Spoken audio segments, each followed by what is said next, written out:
Hello, co-creators. Lilu here. This is another of my soul sessions. Today I have William Whitecloud. He's the author of The Magician's Way, Australia's #1 best-selling author for a metaphysical book. He's absolutely a superstar of what it takes to live the life that we love and how we can reach that in a magical way. We're not talking of the magic, which is to take out this rabbit out of the hat.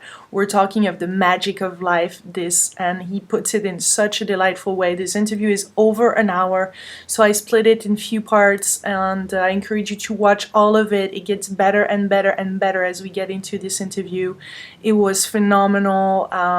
William, you rock. And here's the interview.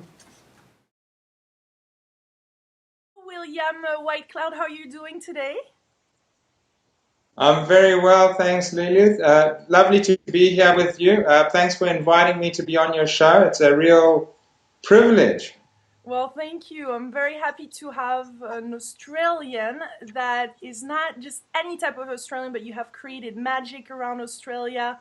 You have one of the bestseller, best Australian metaphysical book. And now you're bringing this book to the US and worldwide, and I'm so happy to be talking today about The Magician's Way. Thank you for being here. Thank you. Thank you. Thank you so much. I'm not an ordinary Australian, that's for sure. I was actually born in Africa. I've had a very interesting life, but very happy to have ended up in Australia. Yeah, but apparently, actually, your childhood and what you went through brought you to this place now to be able to write this book and help people to really live from their heart, live their passion and what they, something that really is meaningful to them. Because you had this meaningless experience, you went through a lot during your childhood, apparently, to now become the man that you are. Can you tell me a bit about that? Well, yeah, in a sense, I had a fabulous life, and I can tell it one way and it can sound brilliant, and I can tell it in another way and it can sound absolutely tragic. It's just whichever way I choose to tell it. But it's true that I had a really magical upbringing in Africa and in Swaziland, and lived in a very wild place, purely amongst native tribes people, and was totally immersed in their culture and their supernatural worldview. And so I grew up with a sense, or in my very earliest phase of life, I grew up with this sense of wonder and sense of that life was about something beyond the body and the mind, that there's this whole supernatural element to life, and that was my reality. But then I was taken out of that and sent to boarding school when I was 8 years old, and went through a system of colonial Christian-oriented boarding schools that just wiped that out of me and made that all wrong. And really didn't replace it with anything meaningful, other than that we were just to fit in with the system that was working for the common good, that was just sort of building a materialistic empire for what I didn't really know, but I just had to fall into line with it. And I mean, for me personally, I can only talk about my experience, but it was I just left feeling very hollow and with a very hollow sense of myself and the world and life. And I eventually ended up trading the money markets and financial markets, and through that actually had a mentor who was very esoteric in his methods, which kind of reconnected me with the magic that I'd grown up with, and this feeling that there's a force out there, and this person was using that force to beat the odds, and he was a world champion. He was a world champion trader at competing against the best minds in the business, and he was winning using these very esoteric systems, and it thrilled me. It brought me such happiness to be using these supernatural forces again to operate in life.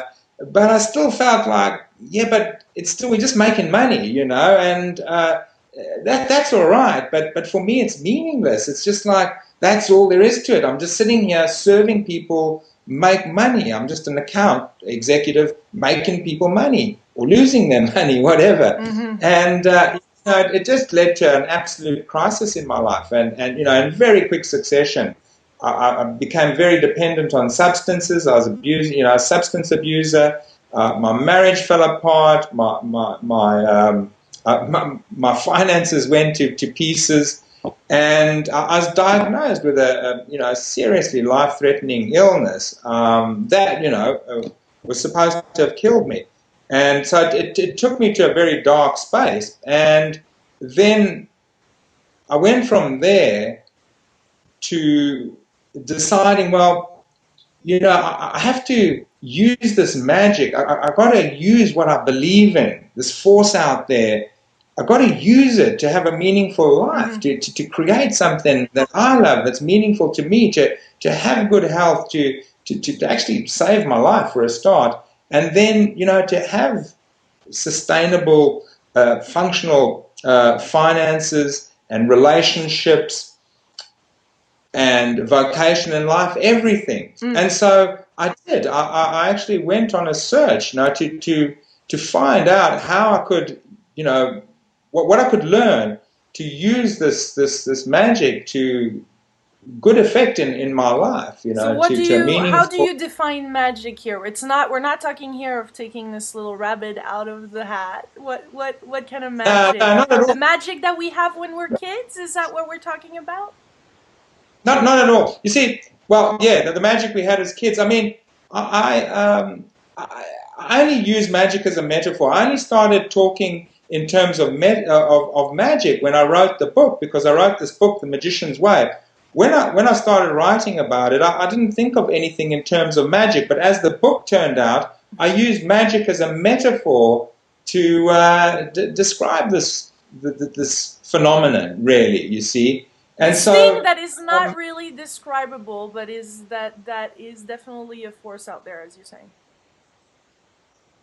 But I don't mind. I'm not ashamed of calling it magic, even though it can sound a bit childish.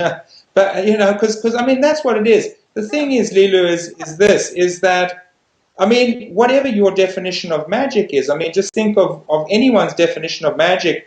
It's this idea, if you imagine that we were magical beings, and we really had magic, and magic was real, the things that we wanted and loved and that mattered to us in life would manifest surprisingly easily with very little apparent effort. Yeah. Things would just happen, and what we wanted would happen, and things that, everything would just be manifesting as we truly desired, and it would happen in a very effortless and surprising way. And that is magic, and all of us have experienced that, some magic in our lives. And the thing is, we think it's accidental. But what I've discovered, and what I know for a fact in my life and people that I've worked with and live with, is that it's not accidental. Actually, there's a consciousness that you can enter into that can switch this magic on in your life.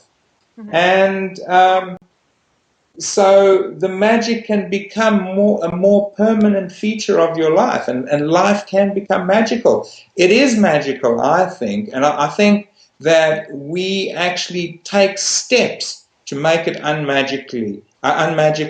We don't know that we're doing it. It's all unconscious, of course, but we actually do something to switch the magic off and then tell us ourselves and prove. We go into laboratories and do all kind of scientific tests to prove that life isn't magical. But that's But it great with is. this. It's great with this word of just saying life is magic, because then I feel it connects directly us back to our childhood. And yes, when we grew up, we experienced hard things, and I think that's why, as adult, we try to explain this scientifically. Then why it's not going wrong and why there's not magic. When, as you said, this is something as kids we do know. We do know there is magic, and you have a special little magic trick for us, haven't you? Yeah, it reminds me of one of my favorite Neil Young songs, that I used to listen to when I was just starting to consciously get in touch with magic, and he used to sing, "Where did the magic go? I can't find it no more." Yeah. And yeah, it's exactly what you're saying. We lose it, and magic. You want the magic I trick. want This your is a potato trick.